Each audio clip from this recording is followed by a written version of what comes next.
Training for teachers is a new idea for school safety. Governor Kemp is responding to raising concerns about keeping students safe in Georgia schools. He's currently pushing lawmakers for extra safety money, including mental health training, but many metro schools, they don't have to wait for the legislature to act. Trauma training for some teachers, that's already underway, and our Sally Sears got exclusive permission to sit in.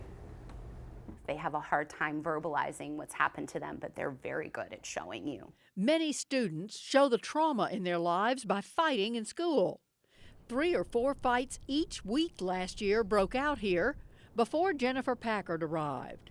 Many fewer fights this year and safer classes. More structure, kids and adults being more psychologically sound and safe with one another. Now the staff knows the trauma does not often start in school or even with the students. To the baggage that adults may bring from home, You got it. They may not be mentally stable or feel like they're in a position to support a kid. Attachment, regulation, and competency are the core domains. Local and federal tax dollars fund Ms. Packard's classes through Chris 180.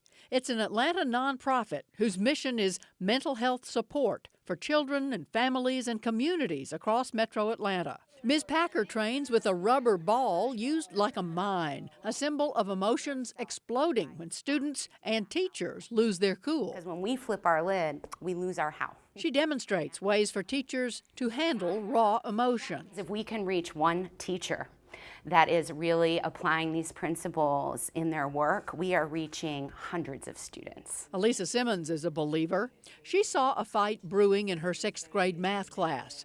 One girl began to cry. Tears were welling up in her eyes. So before she even got to a place where she was going to explode, I pulled her over to the side. Are these important fights over important issues? He moved my pencil, or she put hand sanitizer on my finger. And what about the learning lost to the other 29 or so kids in the classroom? It's kind of my job to kind of isolate the situation and keep everybody else on track. On track to learn, and that's good for everybody's mental health. I'm Sally Sears, CBS 46 reports. Now, if you think mental health training could help more of us than middle school teachers, well, we do have more training ideas from Chris 180 at CBS46.com.